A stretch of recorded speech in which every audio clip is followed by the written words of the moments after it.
This is all being executed by our incredible personnel.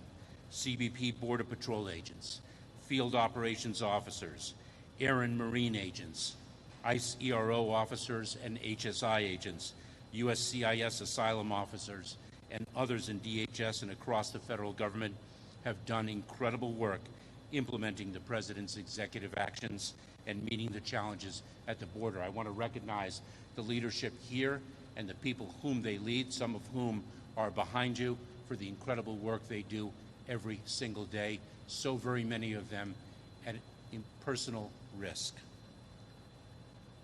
I want to reiterate, this is no substitute. The executive actions are no substitute for congressional action. Only Congress can deliver a full and lasting solution.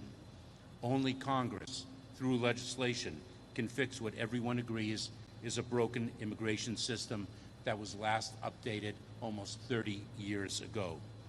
Only Congress can give us the resources we need. We have been under-resourced for decades. We need timely funds to hire more agents, officers, and support personnel, to buy, install, and maintain more technology, hire more judges to move cases faster, and equip us to remove more quickly people who do not qualify for relief, and more. Only Congress can provide these funds. The needed fixes to our broken immigration system and the resources that our frontline agents and officers have repeatedly asked for and deserve were exactly what the Senate's bipartisan border security bill would have delivered. It was bipartisan legislation that was negotiated for months and would have delivered the toughest border measures in decades. But politics got in the way. The President took action. The border security steps we have taken over the past 18 months are bringing order. With that, we'll open it up to your questions.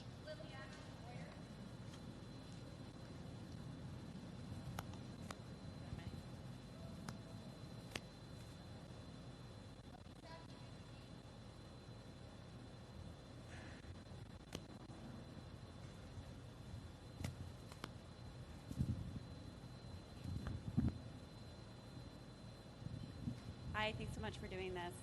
Elisa Resnick with KJZZ. I'm sorry, a little hard to hear. Sorry, Elisa Resnick with KJZZ. Migrants deported in Nogales report not being given their belongings back and not receiving any paperwork about their deportation. What is their legal status in terms of when they are deported? What sort of paperwork should they be receiving, and why are their belongings not given back? We do take individuals' belongings for the safety and security of the personnel in our custody and the safety and security of the agents. We return the individuals' belongings when they are removed or when they are moved to a different facility. That is our standard operating procedures. And when individuals are removed, they are subject to a 5-year bar to admission to the United States. Okay, good morning, Secretary. Are there plans to increase appointments with CBP 1? No, the number of appointments that are permitted through CBP 1, approximately 1,400 to 1,500 a day, are based on the capacity of our ports of entry. They are antiquated ports of entry that are also in need of funding to modernize them.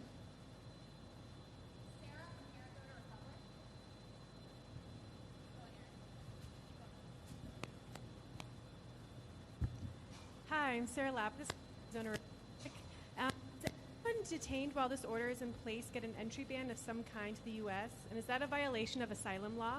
I'm sorry, I didn't quite get the first part of your question, but I can assure you of one thing, and that is that we comply with the law. We comply with asylum laws, and we comply with enforcement laws as well.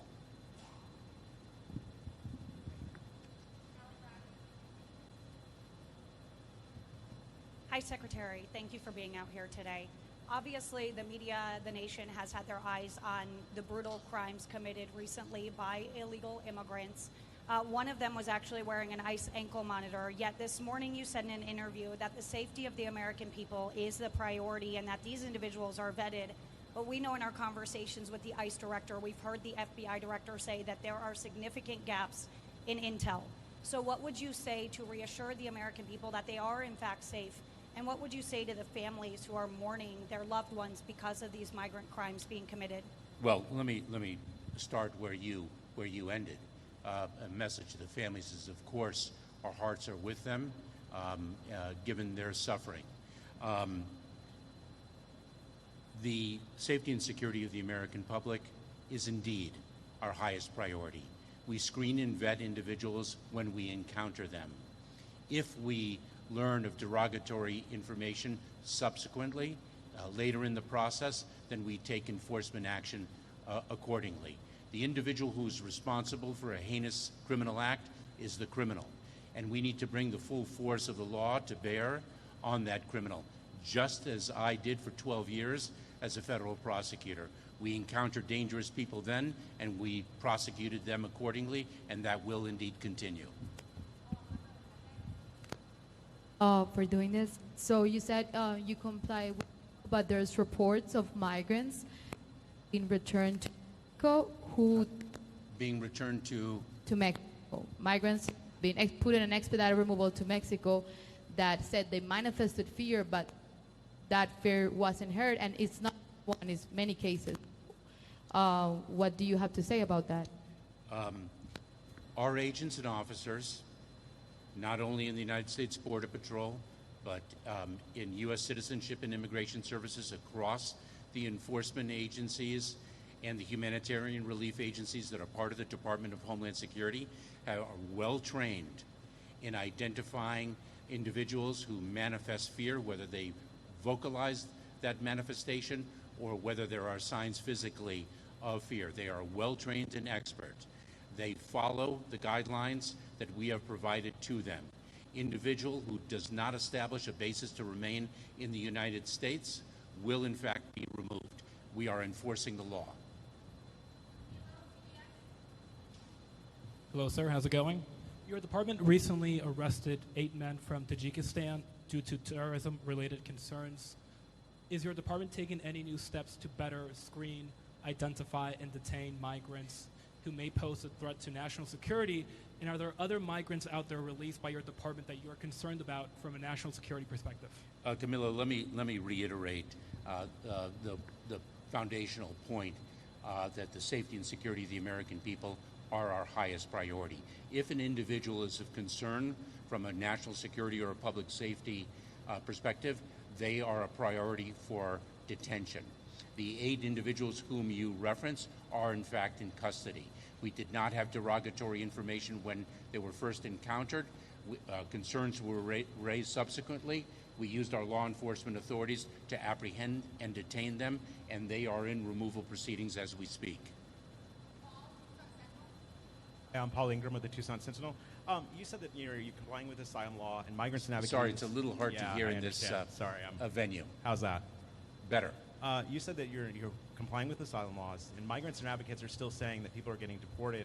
And you mentioned that there's guidelines. Do you think the guidelines are good enough then, that if people are saying they're still being deported even though they have credible fear? Well, you said people are being deported. People are being removed. We're going to continue to remove individuals who have not established the basis to remain in the United States. Individuals who do not manifest fear are subject to expedited removal. We are executing that removal process, and we will continue to do so. Our agents and officers are well trained in identifying individuals who manifest fear, and they're complying with their obligations to respect that manifestation. And we place people in credible fear interviews when they manifest fear, and if we find a negative determination that they have not established credible fear, then we accordingly remove them. Secretary, Sorry. Can you hear me now? Yeah. DHS confirms that at least 400 migrants with potential ISIS ties recently crossed into the United States. That is incorrect. Tell us why. That reporting is incorrect. We do not have identified 400 people with potential ISIS ties. And let me again assure you that individuals who are identified to have those ties would pose a concern to us from a public safety and a security perspective, and they would be priorities for detention and removal. Calling that initial NBC report inaccurate over the 400 potential ISIS ties? I think it is inaccurate.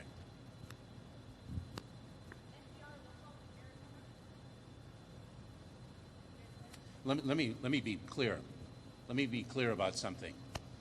Precision when one is addressing the facts is very, very important.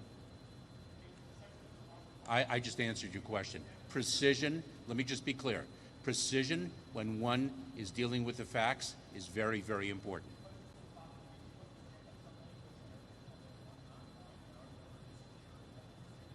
I've answered that question many, many a time.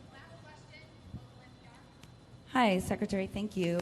Yeah, I wanted to ask, when people sign paperwork to get voluntary return, are they then banned from making the CBP appointment? And same question, but if they refuse to sign the voluntary return paperwork? If an individual does not agree to voluntary return and they fail to establish a basis to remain in the United States, then they are subject to removal. And when they are removed, they are then subject to a bar to admission to the United States. If an individual has agreed to and been returned voluntarily, are they eligible for a CBP-1 appointment? They are.